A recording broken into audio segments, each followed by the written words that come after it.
ألا بذكر الله تطمئن القلوب.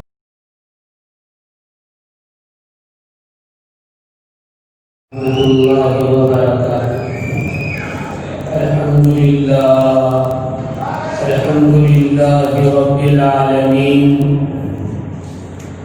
وهدانا بالكتاب المبين، والصلاة والسلام على سيد الأنبياء والمرسلين، خاتم النبيين محمد بن عبد الله الأمين، وعلى آله وصحبه أجمعين، ومن تبعهم بإحسان إلى يوم الدين.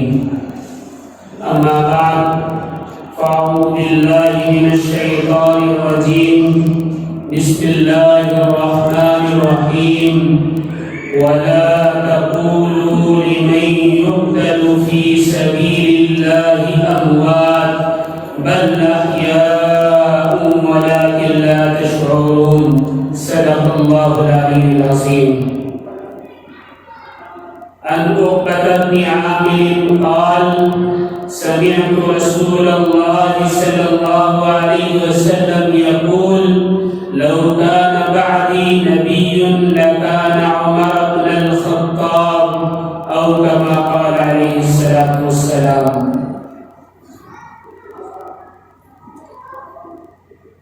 محترم حضرات اور عزیز دوست اور ساتھی، میں نے آپ کے سامنے شہید سے متعلق ایک آیت تلاوت کی ہے، اور حضرت عمر فاروق رضی اللہ تعالی عنہ کی فضیلت سے متعلق ایک حدیث بیان کی ہے۔ الگ الگ موضوعات پر ایک ساتھ بات کرنا آخر کیا وجہ ہے؟ دراصل آج محرم الحرام کی پہلی تاریخ ہے، اور آج کے ہی دن سے اسلامی سال کی ابتدا ہوتی ہے۔ آپ نے دیکھا ہوگا رات بھر میسج آتے رہے واٹس ایپ پر، فیس بک پر، ٹویٹر پر کہ نئے اسلامی سال کی مبارکبادی قبول فرمائیں۔ ہمیں اسلامی روایات کا دراصل کچھ پتہ نہیں ہے۔ ہم نئے سال کی مبارکباد تو دیتے ہیں، لیکن ہمیں یہ پتہ نہیں ہے کہ جو سال گزرا ہے اس سال میں جو اعمال کیے ہیں اللہ کے یہاں وہ قابل قبول ہیں بھی یا نہیں، اور آگے جو سال آ رہا ہے ہمیں یہ خبر نہیں کہ اللہ تعالیٰ ہمیں مہلت دے گے یا نہیں، یا اعمال صالحات کی توفیق ہوگی یا نہیں کہ مبارکبادی کس بات۔ اگر مبارکبادی دینی ہوتی اور یہ دین کا حصہ ہوتا تو اسلامی کیلنڈر کے موجب حضرت عمر فاروق رضی اللہ تعالیٰ عنہ کو صحابہ کرام مبارکبادی دیتے، لیکن نہ صحابہ نے مبارکبادی دی، نہ تابعین نے مبارکبادی دی، نہ تبع تابعین نے مبارکبادی دی، نہ اولیاء کرام نے مبارکبادی دی، نہ اولیاء کرام کے بعد علماء کرام نے مبارکبادی دی۔ ہم نے ایک نئی چیز نکالی ہے۔ اگر مبارکبادی دے تو کوئی گناہ نہیں ہے، لیکن اسے دین کا حصہ سمجھ لینا بدعت ہے۔ یہ مسئلہ ہے۔ چونکہ آج پہلا دن تھا اس لیے یہ ایک مختصر نوٹ آپ کے سامنے میں نے رکھ دیا۔ محرم کی بات آتی ہے تو نواسہ رسول اللہ صلی اللہ علیہ وسلم حضرت امام حسین کا تذکرہ کیا جاتا ہے۔ بہت اچھی بات ہے، بہت اچھی بات ہے۔ اہل بیت اطہار کو یاد کرنا، ان سے اظہار محبت کرنا ایمان کا حصہ ہے، لیکن یہ بھی یاد رکھا جائے کہ جس طرح نبی کریم صلی اللہ علیہ وسلم سے محبت کرنا ایمان کا لازمی جز ہے، اسی طرح اہل بیت اطہار کی محبت بھی ضروری ہے، اور اسی طرح تمام صحابہ کرام رضوان اللہ تعالی علیہم اجمعین سے محبت کرنا لازمی ہے اور ایمان کا حصہ ہے۔ 10 محرم کو امام حسین رضی اللہ تعالیٰ عنہ کو آپ کے 72 نفوس اہل بیت کے ساتھ شہید کیا گیا۔ یہ 72 نہیں تھے، حقیقت میں کربلا کے میدان میں 132 لوگوں کو شہید کیا گیا، لیکن اس شہادت سے پہلے یکم محرم الحرام یعنی آج کے دن حضرت فاروق اعظم خلیفہ ثانی نبی کریم صلی اللہ علیہ وسلم کے خسر محترم کو بھی شہید کیا گیا۔ آج میں ان کے متعلق چند باتیں آپ کے گوش گزار کرنا چاہتا ہوں۔ اہل بیت اور نبی کے رشتہ دار اور صحابی رسول سے محبت لازمی ہے، اگر یہ نہ ہو تو ایمان پورا نہیں ہوگا۔ حضرت فاروق اعظم کوئی معمولی شخصیت کے انسان نہیں ہیں، صرف اس بات سے اندازہ لگائیں کہ ایک ساتھ نبی کریم صلی اللہ علیہ وسلم کے ابو بکر صدیق اور فاروق اعظم سو رہے ہیں، یہی عظمت کی بات ہے۔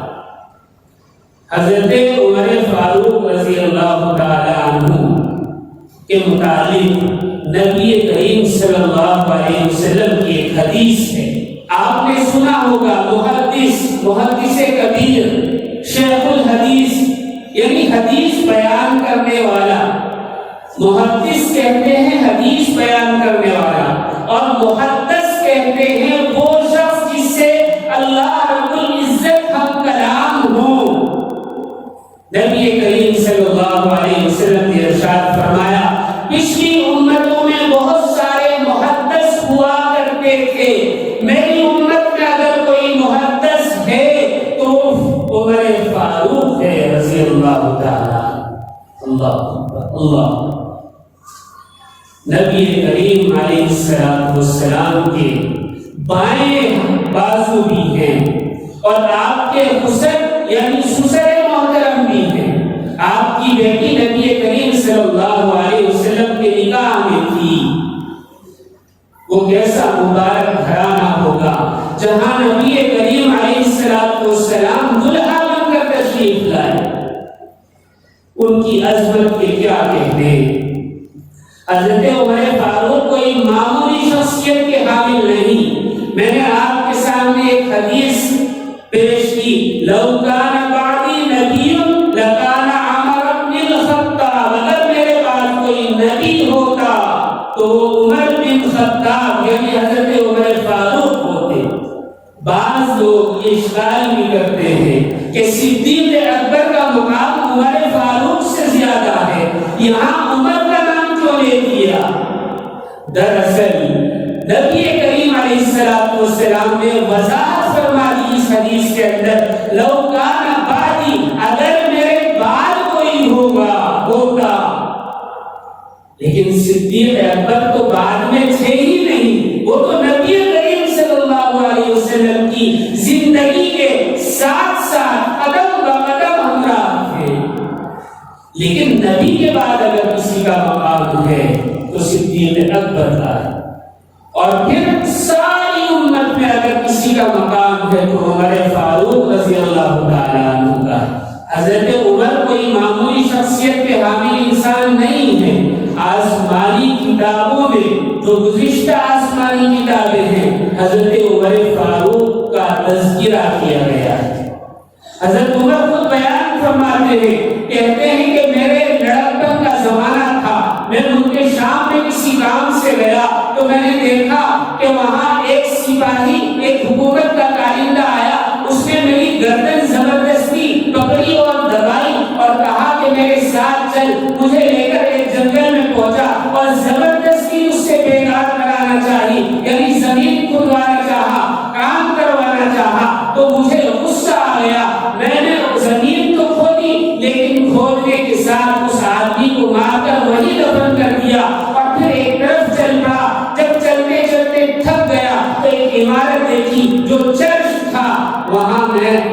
آرام کرنے کے لیے بیٹھ گئے. ابھی بیٹھا ہی تھا کہ چرچ کا فادر نکل کر آیا. اس نے میرا حلیہ دیکھا, وضاحت دیکھا اور میرا چہرہ غور سے دیکھتا رہا. پھر اس نے کہا کہ کیا تم مکہ سے آئے ہو؟ کہا کہ ہاں. اس نے مجھے کھانا کھلایا, پانی پلایا اور کہا کہ یہ کاغذ لو, یہ قلم لو اور لکھ دو کہ جب تمہاری حکومت یہاں تک پھیل جائے تو میرے اس چرچ کو چھوڑ دینا. فاروق اعظم نے کہا کہ میں بکریاں چرانے والا, میں اونٹوں کو صحیح نہیں چرا سکتا, میں کیا حکمرانی کروں گا, میرا تو لڑکپن ہے, میرا کوئی عہدہ نہیں. اس فادر نے کہا کہ آپ لکھ کر دے دو, اگر بن گئے تو ہمارے اس چرچ کو چھوڑ دینا اور اگر نہ بنے تو آنا آپ کا نقصان دینا میرا. حضرت فاروق اعظم نے لکھ کر دے دیا. جب فاروق اعظم کی حکومت فلسطین اور ملک شام اور مصر تک پھیلی تو وہ تحریر دکھا کر اسلامی افواج سے اس چرچ نے کہا کہ ہمیں آپ معاف رکھیں. فاروق اعظم نے اپنے لڑکپن میں اسلام قبول کرنے سے پہلے نبی کریم صلی اللہ علیہ وسلم کی بعثت سے پہلے یہ تحریر دی تھی. اللہ فادر کو کیسے معلوم ہوا؟ آسمانی کتابوں میں فاروق اعظم حضرت عمر رضی اللہ تعالیٰ عنہ کا تذکرہ تھا. حضرت عمر کی پیدائش واقعہ فیل سے جب ابرہہ مکے پر حملہ آور ہوا 13 سال بعد ہوئی. واقعہ فیل سے 13 سال بعد, اس لیے کہ 2 سال کے بعد نبی کریم صلی اللہ علیہ وسلم کی ولادت ہوئی اور 13 سال کے بعد حضرت عمر فاروق رضی اللہ تعالیٰ عنہ کی پیدائش ہوئی. خاندانی سلسلہ 8ویں پشت میں نبی کریم صلی اللہ علیہ وسلم سے جا ملتا ہے. آپ نے اسلام قبول کیا تو اسلام قبول کرنے کا واقعہ سب کو معلوم ہے کہ تلوار سونپ کر نبی کریم صلی اللہ علیہ وسلم کے قتل کے لیے نعوذ باللہ نکلے, لیکن آپ کی غلامی میں سر دے دیا. اس وقت آپ کی عمر صرف 27 سال تھی. مکے میں بڑا روب اور داغ تھا, کوئی شخص عمر کا راستہ کاٹنے کے لیے تیار نہیں ہوتا تھا. اس وقت تک اسلام قبول کرنے والوں کی تعداد 49 تھی اور 40 میں حضرت عمر فاروق رضی اللہ تعالیٰ عنہ. آپ نبی کریم صلی اللہ علیہ وسلم کی دعا کا نتیجہ تھے. نبی کریم صلی اللہ علیہ وسلم نے رو رو کر, دامن پھیلا پھیلا کر, آنسو بہا بہا کر اللہ سے دعا فرمائی تھی کہ اے اللہ, یا تو ابو لہب کے ذریعے یا عمر فاروق کے ذریعے اسلام کو قوت عطا فرما. اللہ نے حضرت عمر فاروق کے حق میں یہ دعا قبول فرمائی. اور یہ واحد شخصیت تھی جس نے کھلا کھلا اسلام قبول کیا. نبی کریم صلی اللہ علیہ وسلم نے فرمایا عمر آؤ نماز پڑھیں. فرمایا اے اللہ کے نبی اب چھپ کر نماز نہیں پڑھوں گا, اسلام قبول کر لیا ہے تو کعبۃ اللہ کے روبرو مسجد حرام میں نماز پڑھوں گا, دیکھتا ہوں کون روکے گا. پہلی نماز جماعت کے ساتھ فاروق اعظم کے اسلام قبول کرنے کے بعد حرم میں ادا کی گئی. حضرت عمر رضی اللہ تعالیٰ عنہ کوئی معمولی شخصیت نہیں ہے. حضرت عمر نے بتایا ہے کہ نبی سے اور نبی کے اہل بیت سے کس طرح محبت کی جائے, اور نبی کریم صلی اللہ علیہ وسلم نے اور اہل بیت نے بتایا ہے کہ فاروق اعظم سے کیسے محبت کی جائے. ایک مرتبہ خلافت کے زمانے میں حضرت عمر فاروق رضی اللہ تعالیٰ عنہ کسی کام سے اپنے مکان میں تشریف فرما تھے. باہر اپنے بیٹے حضرت عبداللہ کو کھڑا کر دیا اور کہا کہ کوئی بھی آئے تو ڈسٹرب نہ کرنا, اندر آنے نہ دینا. میں اس لیے کہ خلافت کے کام میں مصروف ہوں, کوئی بھی آئے منع کر دینا. اتفاق سے حضرت امام حسین رضی اللہ تعالیٰ عنہ تشریف لے آئے. حضرت عبداللہ نے دیکھا تو فرمایا کہ شہزادے میں آپ کو تو روک نہیں سکتا, باقی کسی کو جانے کا مجھے حکم دیا ہے کہ اجازت نہ دو. امام حسین نے فرمایا اگر یہ بات ہے میرا کوئی ضروری کام نہیں, میں بعد میں آ جاؤں گا. حضرت امام حسین واپس تشریف لے گئے, کام ختم ہوا, فاروق اعظم باہر نکلے, فرمایا کہ کوئی آیا تھا, کہا کہ امام حسین تشریف لائے تھے, کہا کہ کیوں نہیں بتایا, کیوں اندر آنے نہیں دیا, کہا کہ میں نے نہیں روکا, لیکن وہ خود واپس تشریف لے گئے. عمر فاروق دوڑے دوڑے امام حسین رضی اللہ تعالیٰ عنہ کے مکان پر تشریف لے گئے. حضرت عبداللہ پیچھے پیچھے بھاگے جا رہے ہیں, جا کر دستک دی, امام حسین رضی اللہ تعالیٰ عنہ نکلے. فاروق اعظم نے جذبات میں آ کر فرمایا کہ شہزادے میرے مکان پر کام کی وجہ سے تشریف لائے پھر واپس چلے گئے, آخر کیوں؟ فرمایا کوئی ضروری کام نہیں تھا, میں نے سوچا کہ ظہر میں ملاقات ہوگی تو بات کر لوں گا, اس لیے آ گیا. کہا کہ آپ نہیں جانتے, آپ اپنی حیثیت اور اپنا وقار نہیں سمجھتے, میں کچھ نہیں ہوں. کہا کہ عبداللہ کھڑے ہوئے تھے اس لیے مجھے جانا اندر اچھا نہیں لگا. کہا کہ کیا عبداللہ کے نانا رسول اللہ ہے؟ نہیں. کیا عبداللہ کی ماں فاطمہ ہے؟ شہزادے میں وہ ہوں کہ جب میں نے اونٹ چرانے چاہے تو اونٹ نہیں چرا سکا, میرا باپ ڈنڈوں سے مجھے مارتا تھا کہ 10 اونٹ بھی مجھ سے سنبھالے نہیں جاتے. آپ نے پھٹتے جذبات میں اپنی پگڑی اتار لی اور کہا کہ شہزادے یہ پگڑی تیرے نانا کی دی ہوئی ہے, عمر کچھ نہیں تھا. یہ محبت, یہ جذبات فاروق اعظم نے ہمیں سکھایا کہ رسول اللہ کے گھر والوں سے کیسے محبت کی جائے. حضرت عمر فاروق رضی اللہ تعالیٰ عنہ کے متعلق آپ نے بارہا سنا ہوگا کہ وہ ایسے جلالی تھے, ایسے غیظ و غضب میں رہا کرتے تھے. اکثر و بیشتر ان کا جاہو جلال کو بیان کیا جاتا ہے لیکن صبر و کمال بیان نہیں کیا جاتا. میں آپ کو ایک واقعہ سناتا ہوں. ایک بدو گاؤں کا دیہاتی شخص فاروق اعظم کے پاس اپنی بیوی کی شکایت لے کر کہ وہ بہت زیادہ زبان زور ہے, بہت زیادہ بولتی ہے, برا بھلا کہتی ہے. آپ امیر المومنین ہیں, آپ کے دروازے پر آیا. صبح صبح فجر کے بعد کا وقت ہے. فاروق اعظم اپنے گھر کے باہری دروازے میں پیر لٹکائے ہوئے بیٹھے ہیں. یہ جب قریب آیا تو اندر سے آپ کی اہلیہ کی اونچی آواز سنائی دی جو آپ کو برا بھلا کہہ رہی تھی. اس نے سوچا کہ میں جس کام کے لیے آیا ہوں یہاں تو وہی ہے.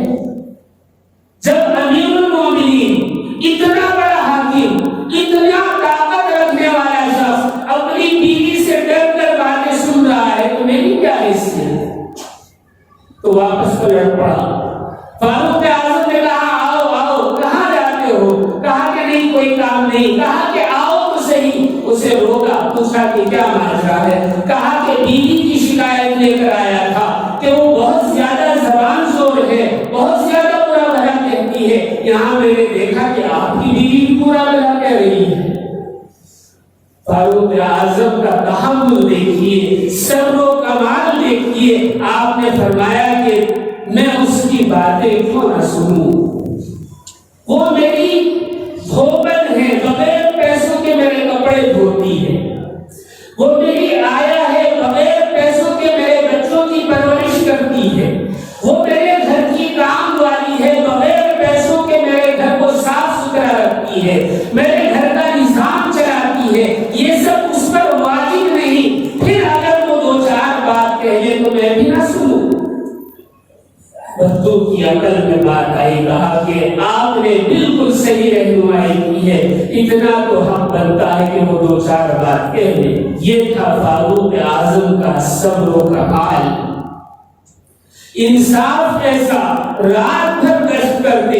ایک مرتبہ گشت کرتے کرتے مدینے سے باہر مضافات میں نکل گئے، دیکھا کہ ایک خیمہ پڑا ہوا ہے، اندر سے ایک کرلانے کی آواز آ رہی ہے، قریب جا کر دیکھا ایک آدمی بیٹھا ہوا ہے، کہا کہ کیا ہوا؟ کہا کہ زچگی کا وقت ہے، ڈلیوری کا ٹائم ہے، بچہ ہونا ہے، کوئی مددگار نہیں۔ فاروق اعظم وہاں سے گئے، سیدھے اپنے اہلیہ کو لے کر آئے، اپنی بیوی کو خیمے میں اندر بھیجا، تھوڑی دیر کے بعد انہوں نے پانی گرم کیا، ڈلیوری کا انتظام کیا، یہ باہر بیٹھے ہوئے بات کر رہے ہیں۔ اس اجنبی نے کہا کہ کیسا زمانہ ہے، خلافت قائم ہے، فاروق کو کسی کا خیال نہیں ہے۔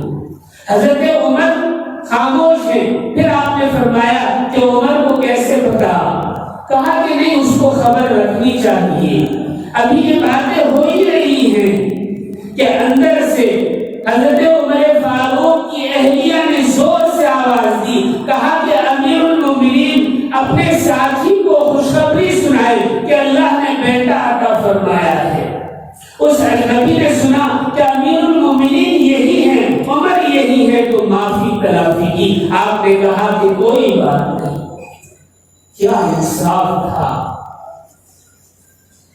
ندی کے پل میں کسی بکری کا پاؤں آ کر پھنس گیا اور مڑ گیا، ٹوٹا نہیں، زخمی نہیں ہوا، صرف مڑا۔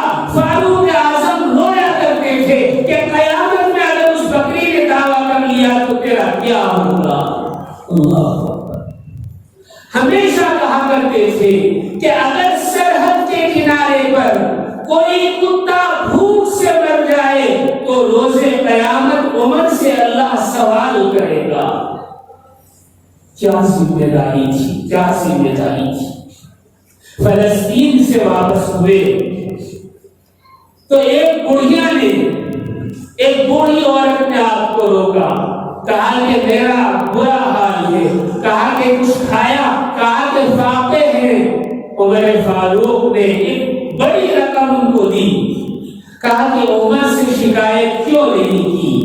بڑھیا نے کہا کیسے شکایت کروں، وہ تو مدینہ میں آرام سے رہتا ہے۔ عمر رضی اللہ تعالیٰ عنہ نے فرمایا ان کو کیسے پتا کہ تو اتنی دور رہ کر کس حالت میں ہے؟ تو بڑھیا نے کہا اگر عمر کو یہ پتا نہیں، اس بات کی خبر نہیں، تو حکمرانی کیوں کرتا ہے؟ آج کے زمانے میں اگر یہ کوئی بات کہہ دے تو اسے جیل ہو جائے، طرح طرح کے مقدمات قائم ہو جائے۔ حضرت عمر نے معافی مانگی اور کہا کہ میں ہی عمر ہوں، ماں جی مجھے معاف کر دینا، اور یہ کاغذ لیں، یہ قلم لیں، میں ساری ضرورتیں آپ کی پوری کر دیتا ہوں، ہمیشہ آپ کا خیال رکھوں گا، اس پر لکھ دیں کہ عمر سے میں روز قیامت کوئی سوال نہیں کروں گی۔ اور پھر آپ نے وہ لکھوایا اور اپنے بیٹے کو کاغذ دیا اور کہا جب عمر کو دفن کرنا تو یہ کاغذ رکھ دینا تاکہ روز قیامت اس بڑھیا کا حساب اللہ تعالیٰ مجھ سے نہ لے۔ اللہ اللہ، کیا عدل تھا، کیا انصاف تھا! نظیر نہیں ملتی، نظیر نہیں۔ حضرت عمر فاروق رضی اللہ تعالیٰ عنہ کی رائے 24 سے زیادہ مرتبہ قرآن کریم کی آیات بن کر نازل ہوئی، کسی صحابی کو یہ شرف حاصل نہیں۔ بڑا مقام تھا، بڑا مقام تھا۔ عبداللہ بن ابی منافقوں کا سردار، اس کے بیٹے نے آ کر کہا کہ اللہ کے نبی آپ نماز جنازہ پڑھا دیں۔ آپ نماز جنازہ پڑھانے کے لیے آگے بڑھے، فاروق اعظم نے دامن پکڑ لیا اور کہا کہ اللہ کے نبی اللہ کے لیے آپ نماز نہ پڑھائیں، یہ منافق ہے۔ اللہ نے آیت نازل فرما دی کہ آئندہ آپ کسی کی نماز جنازہ منافق کی ادا نہیں فرمائیں۔ نبی نے مٹی لینی چاہیے، فاروق اعظم نے ہاتھ پکڑ لیے، اے اللہ کے نبی آپ مٹی نہ دیں۔ اللہ نے آیت نازل فرما دی آپ کسی کے تجہیز و تدفین میں شامل نہیں ہوں گے۔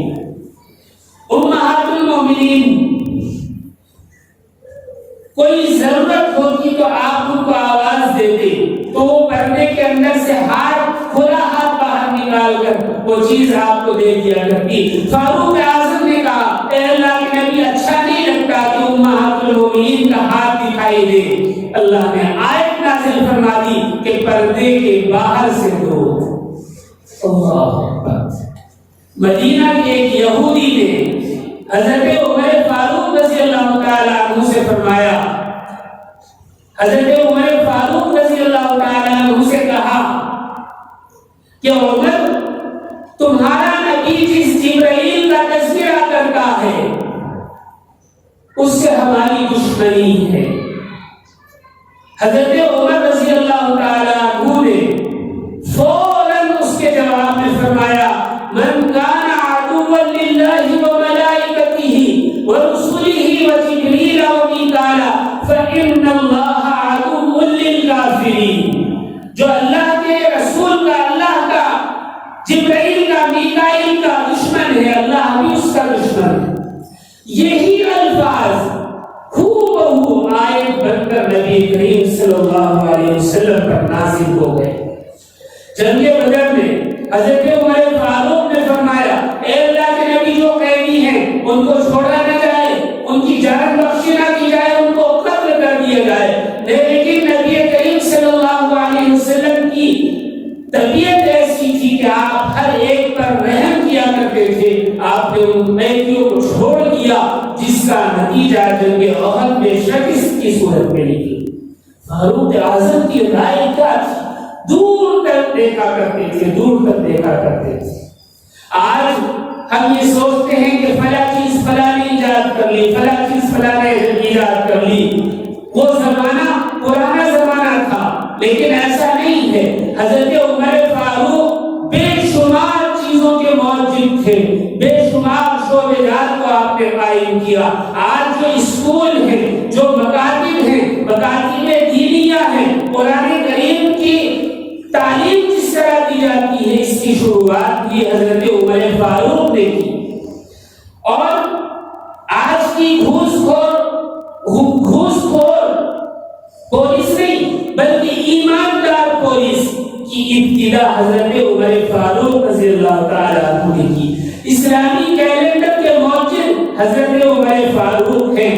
ہر گاؤں میں, ہر شہر میں عدالتیں قائم کرنے کا رواج سب سے پہلے عمر فاروق رضی اللہ تعالیٰ عنہ نے انجام دیا. آج آپ نے مختلف ممالک میں دیکھا ہوگا کہ سیکریٹ سروس ہوا کرتی ہے, یا جیسے ہمارے یہاں لوک آیوگ کا ہوا کرتا تھا. اس طریقے کی, اس طرح کی شعبے جات کی بنیاد بھی حضرت عمر فاروق رضی اللہ تعالیٰ عنہ نے رکھی.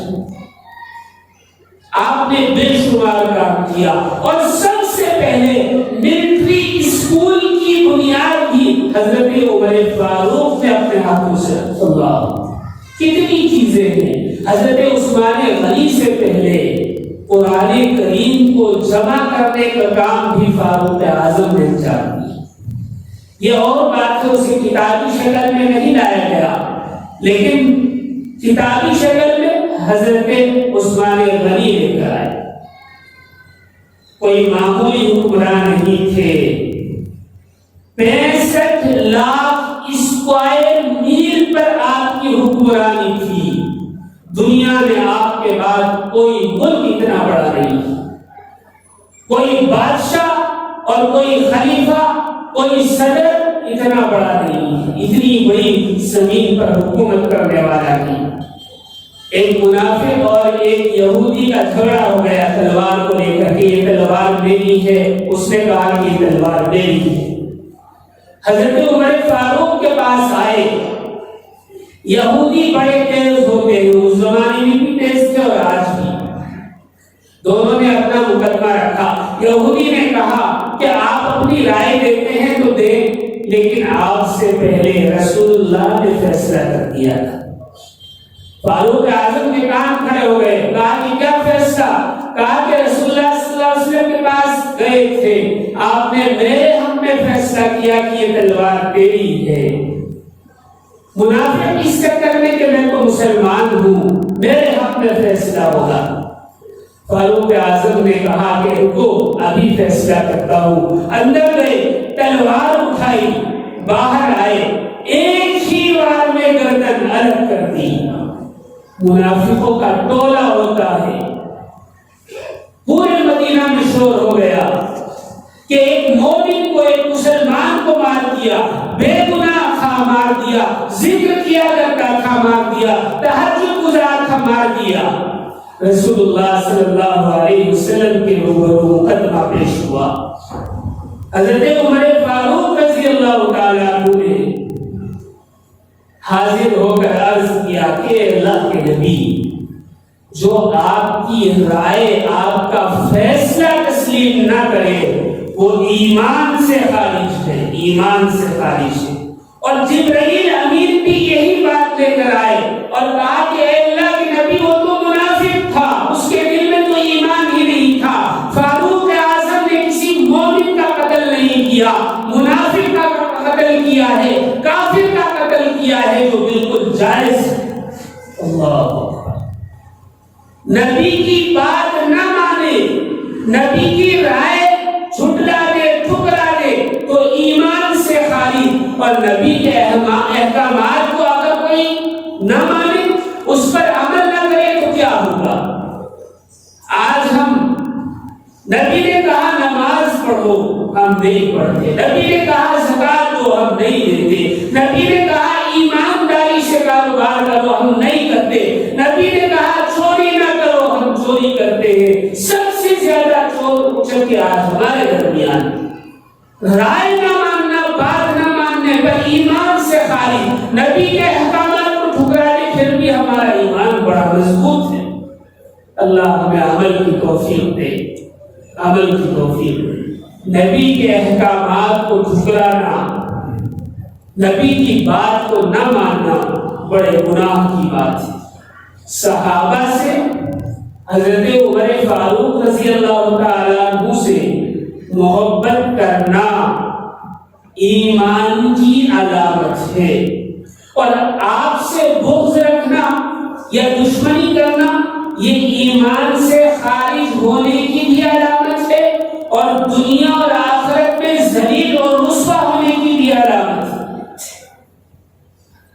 ایک شخص نے بغداد میں 2 کتے پالے. حضرت ابو بکر، حضرت عمر رضی اللہ تعالیٰ عنہما سے بڑی نفرت تھی اس شخص کو. خوارج میں سے تھا. ایک کا نام نعوذ باللہ ابو بکر رکھا، دوسرے کا عمر رکھا. چند دنوں کے بعد پتہ چلا کہ ایک کتے نے اپنے مالک کو دھاڑ کھایا ہے، جان سے مار کیا ہے. سننے والوں نے سنا تو کہا کہ ایسا لگتا ہے کہ جس کا نام عمر تھا اس نے پھاڑا ہوگا. تحقیق کرنے پر پتہ چلا جس کتے کا نام عمر رکھا تھا اس نے اسے جان سے مار دیا.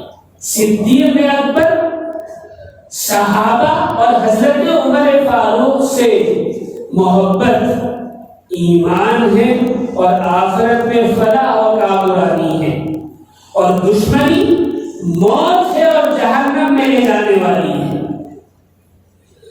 ایک شخص نے دیکھا کہ پڑوسی صدیق اکبر کو، فاروق اعظم کو برا بھلا کہہ رہا. اس نے منع کیا، وہ نہیں مانا. مایوس ہو کر گھر آ گیا، سویا. رات میں نبی کریم صلی اللہ علیہ وسلم تشریف لائے. کہا کہ کیوں مایوس ہو؟ کہا کہ اے اللہ کے نبی، آپ کے خسر کو وہ گالیاں دیتا ہے. نبی کریم صلی اللہ علیہ وسلم نے چھرا نکال کر دیا، کہا کہ لے اسے ذبح کر دے. اس نے خواب ہی کی حالت میں اس ملعون کو ذبح کر دیا. صبح فجر کے بعد باہر نکلا تو دیکھا گلی میں لاش پڑی ہوئی ہے اور گلا کٹا ہوا ہے. ایک نے دیکھا کہ حضرت عمر کو ایک شخص برا بھلا کہا کرتا تھا، لیکن حضرت علی سے بڑی محبت تھی. خواب میں دیکھا کہ حضرت علی تشریف لائے، حضرت عمر بھی تشریف لائے. نبی کریم صلی اللہ علیہ وسلم سے عرض کیا، اے اللہ کے نبی، یہ مجھ سے محبت کرتا ہے، عمر سے دشمنی رکھتا ہے. نبی نے فرمایا گردن صاف کر دو. خواب ہی کی حالت میں حضرت علی نے تلوار اٹھائی، گردن پر مارا تو گردن دور جا کر پڑی. صبح ہوئی، گھر جا کر پتہ کیا تو پتہ چلا کہ سر غائب ہے، رات میں کسی نے مار دیا ہے. صحابہ سے، خلفائے راشدین سے سے محبت ایمان کا جز ہے، اور آپ سے عداوت، آپ سے دشمنی اور آپ سے بغض رکھنا ایمان اور ایمان کے جانے اور موت کے بلاوے کا سبب ہے۔ فاروق اعظم کوئی معمولی انسان نہیں ہے، بے شمار کرامات تھے۔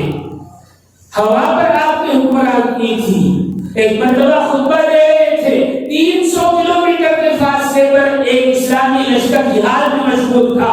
آپ نے خطبہ دیتے ہوئے کہا، او قافلوں والو، او قافلے والو، پہاڑ کی طرف۔ فاروق اعظم کی آواز ہوا لے کر گئی، پیچھے پلٹ کر اسلامی لشکر نے دیکھا کہ دوسرا لشکر حملہ آور ہے۔ اللہ، زلزلہ آیا مدینہ میں، عمر فاروق نے زمین پر کوڑا مارا اور کہا، عمر ابھی انصاف کرنے والا موجود ہے، کیوں ہمت کی ہے؟ زلزلہ ختم ہو گیا۔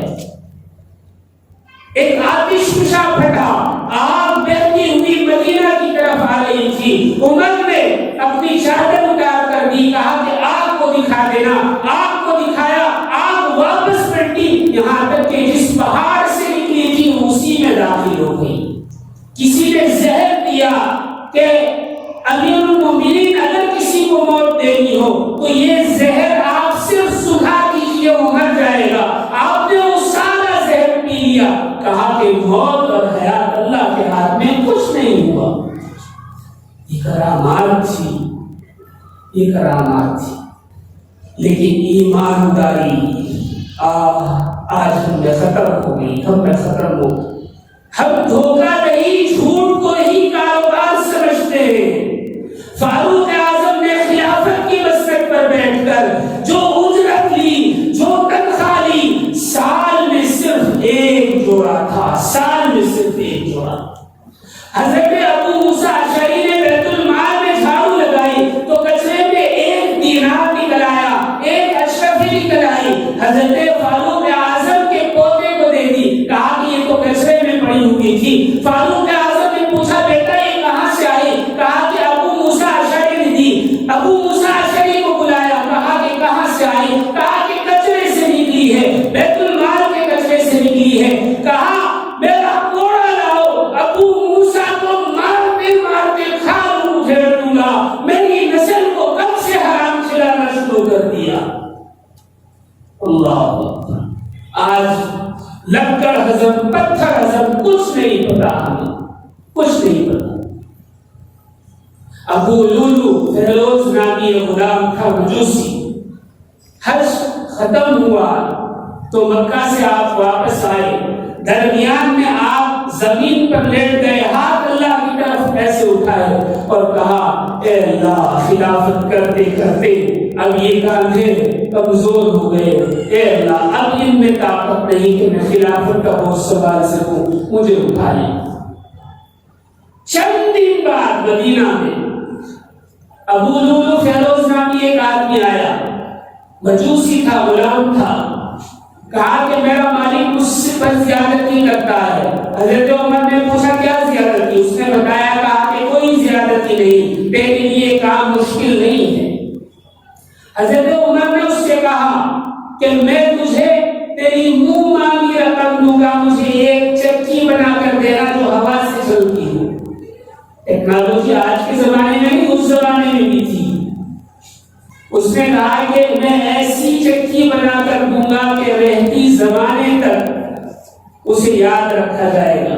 حضرت عمر نے کہا اس نے مجھے موت کی دھمکی دی ہے، قتل کی دھمکی دی ہے، لیکن اسلامی تعلیمات پر قربان جائیے، جب تک ثبوت نہ ہو کوئی کارروائی نہیں کی جا سکتی۔ 26 ذوالحجہ کو فجر کی نماز میں ابو لولو نے 2 دھاری زہر میں بجھے ہوئے خنجر کو لے کر محراب میں آ کر چھپ گیا، صرف اس وجہ سے کہ میرے حق میں کیوں فیصلہ نہیں کیا۔ اور جب حضرت عمر فاروق نے نماز کے لیے تکبیر کہی تو 3 بار آپ کی آنکھوں پر پیٹ پر کیے، اتنے گہرے وار تھے کہ آنکھیں باہر آ گئی۔ حضرت عمر نے گرتے گرتے حضرت عبد الرحمن کو پکڑ کر کھینچا اور کہا کہ نماز پڑھاؤ۔ قربان جائیے اس زمانے کے مسلمانوں پر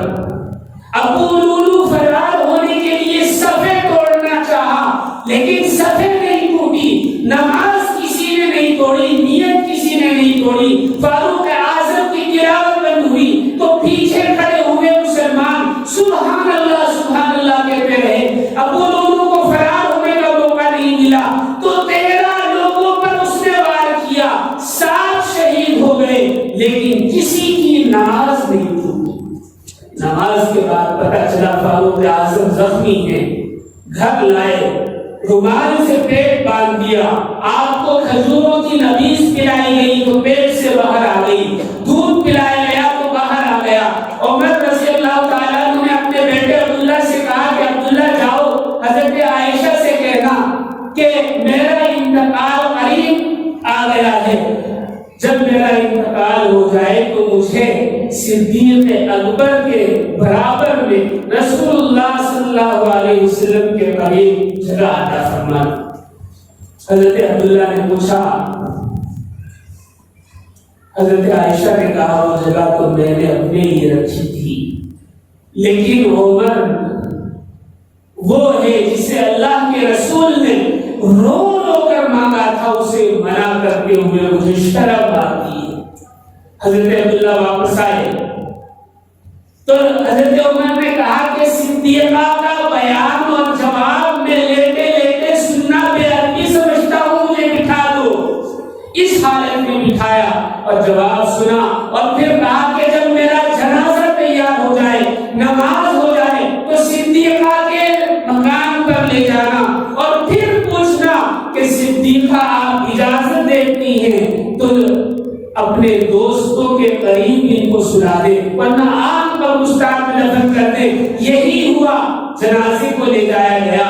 حضرت عائشہ نے کہا تو میں نے تو پہلے ہی اجازت دے دی تھی. کہا کہ نہیں, عمر نے کہا تھا کہ ہو سکتا ہے حکومت کی وجہ سے, حکمرانی کی وجہ سے لوگ یہ کہیں کہ دباؤ بنا کر اجازت لے لی ہوگی, جب حکمرانی ختم ہو جائے پھر اجازت لینا تاکہ اس کی اوقات کا پتہ لگے. یکم محرم الحرام یعنی آج کے دن حضرت فاروق اعظم رضی اللہ تعالیٰ عنہ کو شہادت نصیب ہوئی اور آپ نبی کریم صلی اللہ علیہ وسلم کے روزے میں سوئے ہوئے. جیسا نبی کا روزہ ایسا ہی امام حسین کا روزہ, اور جیسے محرم میں امام حسین کی شہادت ایسے ہی عمر فاروق کی شہادت. زندگی بھی ایک جیسی, موت بھی ایک جیسی, اور تدفین بھی ایک جیسی, اور مزارات بھی ایک جیسی. ایک بات کہہ کر بات ختم کرتا ہوں. رسول اللہ کے برابر میں ایک خسر محترم ہے آپ کے حضرت صدیق اکبر, اور دوسرے خسر محترم ہیں فاروق اعظم عمر. عمر, ابو بکر اور نبی کریم صلی اللہ علیہ وسلم. اور ایسے ہی 2 شخص اور ابو بکر اور عمر حضرت امام حسین کے روزے ہیں. حضرت امام حسین کے برابر میں اسی طرح قبریں بنی ہوئی ہیں. ایک قبر ہے ابو بکر بن علی کی, اور پھر ایک اور قبر ہے عمر بن علی کی. اللہ اللہ, ایک جیسی زندگی, ایک جیسی موت, اور ایک جیسی قبر, ایک جیسے مزارات, ایک جیسے نام.